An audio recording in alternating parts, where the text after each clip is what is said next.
विधानसभा चुनाव की तारीखों का ऐलान हो चुका है। जम्मू कश्मीर में 3 फेज में चुनाव होने वाले हैं। 18 सितंबर को पहले फेज का मतदान होगा, दूसरे फेज का मतदान 25 सितंबर, तीसरे फेज का मतदान होगा 1 अक्टूबर। साथ ही हरियाणा में 1 अक्टूबर को ही 90 सीटों पर वोटिंग होगी। हरियाणा में एक ही चरण में चुनाव होना है और जम्मू कश्मीर और हरियाणा दोनों के ही नतीजे विधानसभा चुनाव के 4 अक्टूबर को सामने आएंगे। रिजल्ट 4 अक्टूबर को इन दोनों ही राज्यों का सामने आने वाला है।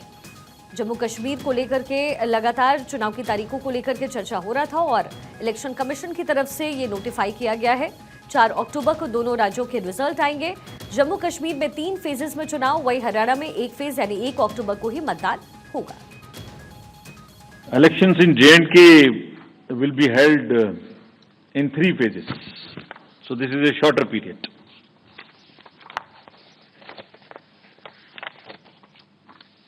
This is a much shorter period, much shorter than even the parliamentary elections, which were 5. 20th of August, just the next day of the Amarnath Yatra being complete, the 19th, would be the date of notification for the first phase, nominations till 27th, the scrutiny on the next day 28th, and date of poll will be 18th of September, and it's a Wednesday. We are also keeping that in mind, not keeping Fridays and Mondays to give a longer holiday spell. Second phase would be on 29th of August, and the statutory period of nominations and all, poll being on 25th of September.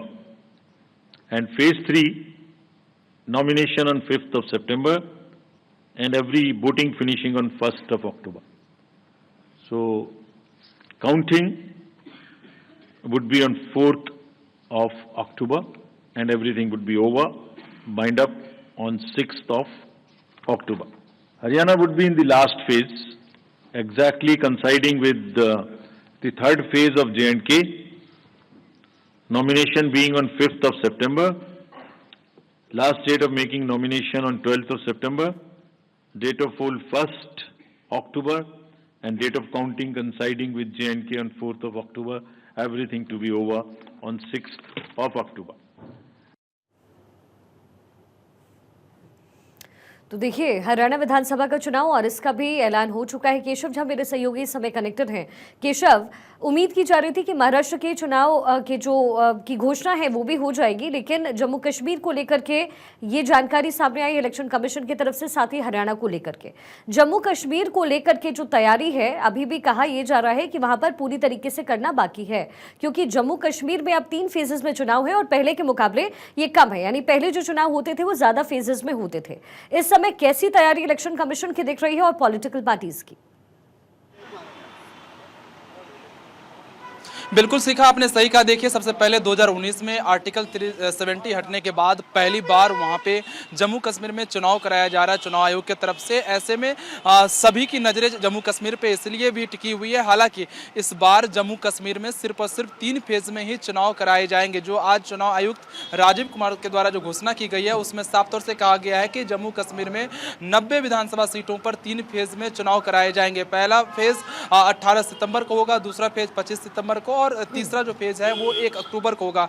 और जो चुनाव result है वो 4 अक्टूबर को घोषणा कर दिया जाएगा। तो साफ तौर से जो कयास लंबे समय से लगाए जा रहे थे कि जम्मू कश्मीर में विधानसभा चुनाव कब होंगे, हालांकि सुप्रीम कोर्ट के तरफ से कहा गया था कि नवंबर से पहले मतदान जो है वो जम्मू कश्मीर में पूरा करा लिया जाए। और चुनाव आयोग इसी महीने पिछले हफ्ते ही जम्मू कश्मीर में चुनाव तैयारियों के जायजा लेने के लिए पहुंचे हुए थे और उस दौरान चुनाव आयोग ने जम्मू कश्मीर में श्रीनगर में एक प्रेस कॉन्फ्रेंस भी किया था और सभी पार्टी के डेलीगेशन से चुनाव आयुक्त राजीव कुमार ने खुद मुलाकात भी की थी, अलग अलग लोगों से भी मुलाकात किया था। साथ ही साथ जो आर्म फोर्स हैं उनके भी चीफ से भी जम्मू कश्मीर में मुलाकात की गई थी, क्योंकि जम्मू कश्मीर बहुत ही सेंसिटिव राज्य है और वहां पर चुनाव कराना चुनाव आयोग के लिए भी एक चुनौतीपूर्ण कार्य है। लेकिन चुनाव आयुक्त राजीव कुमार की तरफ से साफ तौर से कहा गया है कि पूरी तैयारी कर ली गई है और जम्मू कश्मीर में सभी 90 विधानसभा सीटों पर 3 फेज में चुनाव कराए जाएंगे। हालांकि अभी जम्मू कश्मीर में जैसे कि हम लोगों को पता है कि 20 अगस्त तक जो है अमरनाथ यात्रा चल रहे हैं। ऐसे में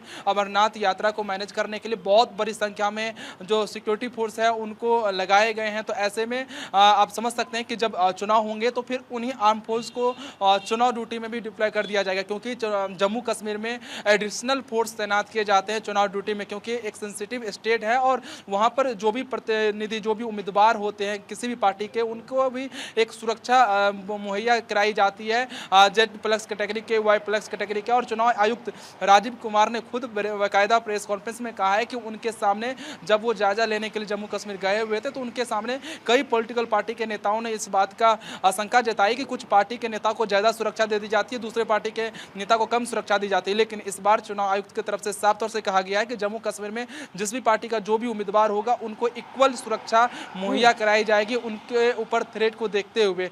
तो साफ तौर से चुनाव आयुक्त राजीव कुमार ने कहा कि पूरी तैयारी कर ली गई है और सुरक्षा के बीच जम्मू कश्मीर में जो है वो चुनाव कराए जाएंगे आर्टिकल 370 हटने के बाद। साथ ही हरियाणा में भी 90 सीटों पर विधानसभा चुनाव होंगे। एक फेज में हरियाणा में सभी 90 सीटों पर चुनाव कराए जाएंगे और मतदान जो है वो 1 अक्टूबर को होगा हरियाणा में, और रिजल्ट जो है वो 4 अक्टूबर को दोनों राज्यों का एक साथ ही घोषणा की जाएगी। हालांकि सीखा जैसे कि हम लोगों को पता है कि इस बार 2024 में 4 राज्यों में विधानसभा चुनाव होने हैं और सभी लोग उम्मीद भी कर रहे थे कि चुनाव आयोग जब घोषणा करेंगे तो एक साथ ही चारों राज्यों के डेटों का अनाउंसमेंट कर दिया जाएगा। लेकिन जब सुबह आज इन्विटेशन भेजा गया था चुनाव आयोग की तरफ से, उसी वक्त चुनाव आयोग के सूत्रों ने मुझे कंफर्म कर दिया था कि इस बार जो चुनाव आयोग आज शाम में ऐलान करेंगे, प्रेस कॉन्फ्रेंस करेंगे, उस वक्त सिर्फ और सिर्फ 2 राज्यों का चुनाव तारीखों का ऐलान किया जाएगा, जम्मू कश्मीर और हरियाणा, क्योंकि इन 2 राज्यों का ही चुनाव तैयारियों का जायजा लेकर अभी सिर्फ और सिर्फ चुनाव आयोग की टीम आई है। इसलिए महाराष्ट्र और झारखंड है, दोनों राज्यों में पहले चुनाव होना है। सैयद तजम्मुल भी इस समय ग्राउंड जीरो जम्मू से हमारे साथ जुड़ गए हैं। तजम्मुल, सबसे ज्यादा फोकस इस बार जम्मू कश्मीर के चुनाव पर रहने वाला है। आर्टिकल 370 हटने के बाद वहां पर पहली बार चुनाव हो रहा है। ऐसे में पॉलिटिकल पार्टीज की तैयारी कैसी है? और जम्मू रेंज ले लीजिए और कश्मीर, इनमें सीटों का भी इजाफा है, साथ ही कैटेगरिकली जो स्पेशल कुछ और सीटें अलॉट की गई हैं, तो इसका इम्पैक्ट क्या पड़ेगा और पॉलिटिकल पार्टीज इन तमाम सीटों पर किस तरीके से खुद को तैयार रख रही है? देखिए, जम्मू कश्मीर में 87 सीटें हुआ करती थी, उसके बाद श्रीनगर में 1 सीट बढ़ा दी गई, छानापुर को अलग कर दिया गया, नॉर्थ कश्मीर कुपवाड़ा में त्रिहगाम की सीट को अलग कर दिया गया, लारनू कुकरनाग में ST सीट को अलग कर दिया गया।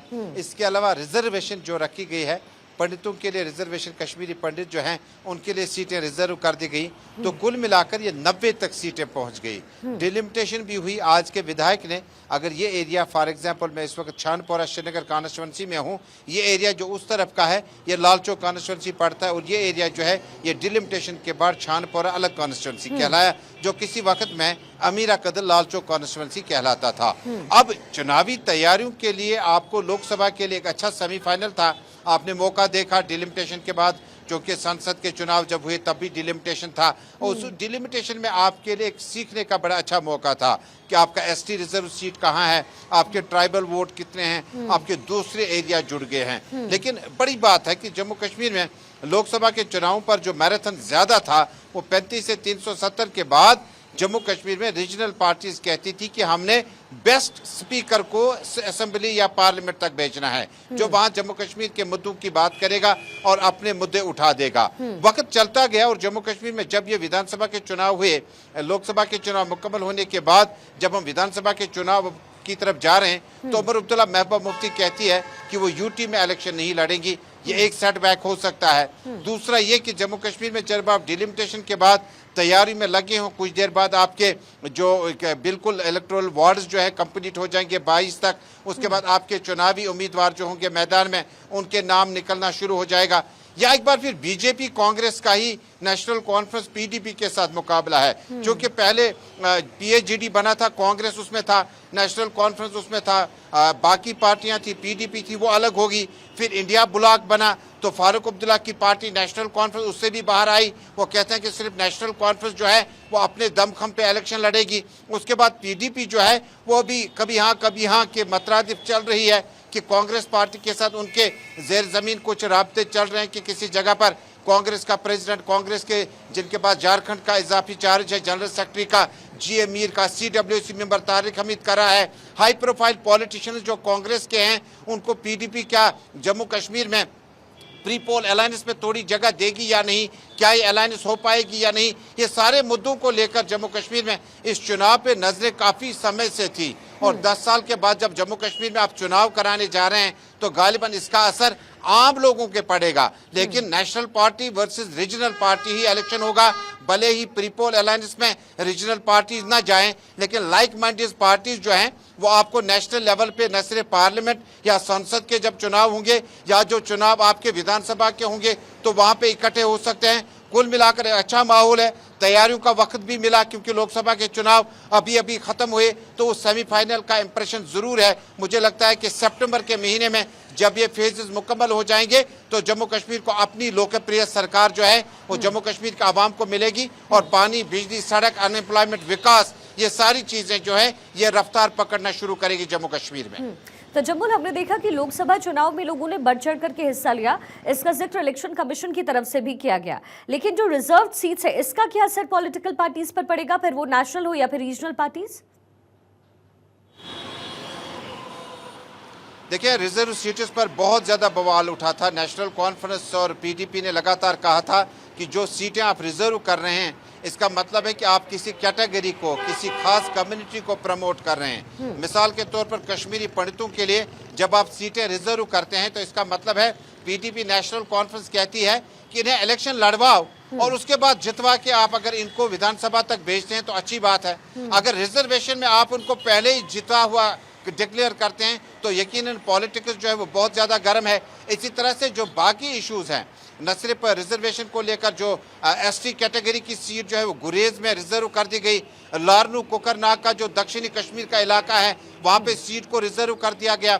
इसी तरह से जो जम्मू प्रोविंस के ऊपरी इलाके हैं कुछ सीटों को रिजर्व कर दिया गया शेड्यूल कास्ट के लिए। और इसी तरह से जो बाकी कैटेगरीज हैं जम्मू कश्मीर में ये सीटें जो है अपर हाउस में पूर की जाती थी जिससे लेजिस्लेटिव काउंसिल कहा जाता है, और लोअर हाउस में हमेशा वही लोग जाते थे जो चुनाव जीतने के बाद, चुनावी दंगल में जीत हासिल करने के बाद असेंबली तक जाते थे। कुल मिलाकर कैटेगरी पर भी, रिजर्व सीट्स पर भी, जम्मू कश्मीर की रीजनल पार्टीज ने डिलिमिटेशन पर भी और बाकी चुनावों की देरी पर भी, चुनाव से पहले फुल फ्लेज स्टेट को रेस्टोर करने पर भी जम्मू कश्मीर के नेताओं ने अपने अपने बयान जारी किए और बड़ा नाराजगी का भी इजहार कई जगहों पर किया। लेकिन जो भी है जम्मू कश्मीर अब चुनाव की तरफ सितंबर के महीने में जा रहा है। केशव भी लगातार बने हुए हैं दिल्ली से। केशव, इलेक्शन कमीशन की तैयारी इस समय पूरी है क्योंकि पहले ही जाकर के औपचारिक तौर पर उन्होंने निरीक्षण भी किया और पूरी तैयारियों का जायजा लिया है। लेकिन महाराष्ट्र के चुनाव पर भी लोगों की नजर रहने वाली है। हालांकि उससे पहले जम्मू कश्मीर का चुनाव बेहद अहम हो जाता है क्योंकि 370 हटने के बाद तकरीबन 10 साल बाद वहां पर चुनाव हो रहे हैं। ऐसे में जम्मू कश्मीर में बहुत ज़रूरत इस समय और जो स्थिति व परिस्थिति बनी हुई है उसको देखकर के ये भी है कि सुरक्षा को लेकर के अलर्ट रहने की ज़रूरत है। लेकिन फिर भी जो वहाँ की पॉलिटिकल पार्टीज हैं लोकल, वो कह रही है कि कम फेजेस में चुनाव हो रहा है पहले के मुकाबले। और फिर महाराष्ट्र के लिए भी सवाल पूछे जा रहे हैं कि अब आने वाले दिनों में फिर महाराष्ट्र में चुनाव कब होगा। तो इलेक्शन कमीशन आखिर सोच क्या रही है इसको लेकर? अब बिल्कुल सीखा, सभी के जहन में ये सवाल था कि जब 2 राज्यों का चुनाव तारीखों का ऐलान चुनाव आयोग की तरफ से कर दिया गया है तो 2 राज्यों का क्यों किया गया, क्योंकि इन 2 राज्यों में भी जो सरकार का टेन्योर है वो सेम टाइम में ख़त्म हो रहे हैं। तो ऐसे में महाराष्ट्र के सवाल के जवाब में जो है चुनाव आयुक्त राजीव कुमार उन्होंने अपना बयान दिया कि महाराष्ट्र के कई इलाके इस वक्त बाढ़ग्रस्त हैं और ऐसे में सिक्योरिटी के लिहाज से ऐसे में सेम टाइम में चुनाव नहीं कराए जा सकते, इसलिए थोड़ा विलम्ब हो रहा है। और अभी कुछ दिनों के बाद जो चुनाव आयोग की तरफ से जो टीम है वो चुनाव तैयारियों का जायजा लेने के लिए महाराष्ट्र जाएगी और उसके बाद भी जो है महाराष्ट्र में चुनाव तारीखों का ऐलान किया जाएगा। फिलहाल चुनाव आयोग की तरफ से साफ तौर से कहा गया है कि चुनाव महाराष्ट्र में कई इलाके जो है मानसून से ग्रस्त हैं, तो ऐसे में महाराष्ट्र में चुनाव नहीं कराए जाने। साथ ही झारखंड को लेकर सिक्योरिटी का लिहाजा दिया गया है, लेकिन जम्मू कश्मीर और हरियाणा में विधानसभा चुनाव के तारीखों का ऐलान कर दिया गया। 3 फेज में जम्मू कश्मीर में और 1 फेज में हरियाणा में चुनाव कराए जाएंगे। जम्मू कश्मीर में 3 फेज में ही चुनाव कराने को लेकर भी कई पॉलिटिकल पार्टी जो है वो सवाल उठा रहे हैं, खासतौर से जो वहाँ के लोकल पार्टी हैं उनके तरफ से कहा जा रहा है कि पहली बार ऐसा हो रहा है कि जो है 3 फेज में चुनाव कराए जा रहे हैं जम्मू कश्मीर में। हालांकि परिसीमन के बाद और आर्टिकल 370 हटने के बाद 90 सीट हो चुके हैं टोटल जम्मू कश्मीर में। पहले ये 87 हुआ करती थी और 3 सीट थे लद्दाख के, लेकिन इस बार जो परिसीमन हुआ है आर्टिकल 370 हटने के बाद तो ये सीटों की संख्या है वो टोटल जो है वो 90 हो गई है। तो ऐसे में इन 90 सीटों पर जो चुनाव आयोग है वो पूरी तैयारी कर ली है और उनके तरफ से साफ तौर से कहा गया है कि 3 फेज में सुरक्षित माहौल में और सुरक्षित वातावरण में मतदान कराया जाएगा और सभी मतदाता जो जम्मू कश्मीर के हैं वो उत्सुक भी हैं मतदान करने के लिए और उसकी पूरी तैयारियों का जायजा खुद चुनाव आयोग की टीम कुछ दिनों पहले जाकर जम्मू कश्मीर से लेकर आई है। तजम्मुल, सुरक्षा को लेकर के अभी केशव से चर्चा हो रही थी, आप सुन ही रहे होंगे। जम्मू कश्मीर में जो परिस्थिति इस समय बनी हुई है, जाहिर है इस समय केंद्रीय सुरक्षा बलों को भी अलर्ट पे रहना पड़ेगा क्योंकि 370 हटा है। उसके बाद माहौल इस समय वहां पर कैसा नजर आ रहा है, क्योंकि लगातार एनकाउंटर्स की खबरें आ रही है, मिलिटेंट्स को लेकर के खबरें आ रही हैं, तो जाहिर है कि वहां पर चौकसी तो बढ़ानी पड़ेगी। देखिए शिखा, ये 2 अलग अलग चीज़ें, एक लॉ एंड ऑर्डर है, एक मिलिटेंसी है। लॉ एंड ऑर्डर बेहतर हुआ है कि कश्मीर घाटी में जब आप देखते हैं पर्यटक है, टूरिज्म है, यात्रा है, दुकानें खुली है, इंटरनेट चल रहा है, ये लॉ एंड ऑर्डर का मतलब है कि बहुत ज़्यादा बेहतर है। जो जम्मू कश्मीर पुलिस को और सीआरपीएफ को बड़ी मेहनत करनी पड़ती थी कि फ्राइडेज में आपको जामा मस्जिद अगर ओपन मिलेगी, आपको पथराव न मिलता तो ठीक बात था, लेकिन मिलिटेंसी जो है वो थोड़ी सी शिफ्ट हो गई और कश्मीर घाटी के जो हमारे इलाके हैं जिनमें श्रीनगर का ये इलाका है, उसके बाद दक्षिणी कश्मीर है, नॉर्थ कश्मीर है, सेंट्रल कश्मीर का कंगन गांधरबल इलाका है जो काफ़ी माउंटेनरी हिलरी एरिया है और इस इलाके में मिलिटेंसी प्रभावित बहुत सारे इलाके थे। और जब इन इलाकों को आप देखते हैं तो आज के हालात में इन इलाकों में आसमान और ज़मीन का फ़र्क आपको अमन में या पीस में आपको दिख रहा है। लेकिन डिप्लॉयमेंट सीआरपीएफ का हो, जम्मू कश्मीर पुलिस का हो, ये इलेक्शन जो है सुरक्षा के लिए जम्मू कश्मीर पुलिस के लिए बड़ा चैलेंज है। क्योंकि शिखा, आपको याद होगा जम्मू कश्मीर में 2014 से पहले जो चुनाव हुए, जब आप 96 के इलेक्शंस की बात करेंगे, 2002 के इलेक्शंस की बात करेंगे, तो उस वक्त चुनावी उम्मीदवार खड़ा करना, उससे ढूंढना बहुत आसान नहीं था। पार्टियों का मैंडेट हासिल करना, डोल डफ लेकर रैलियां करना इतना आसान नहीं था। लेकिन आहिस्ता आहिस्ता अब ये माहौल बदल गया और आज के वक्त में आपको कई एक ऐसी तंजीमें हैं जो इलेक्टोरल पॉलिटिक्स को बहुत ज़्यादा अनटचेबल मानती थी।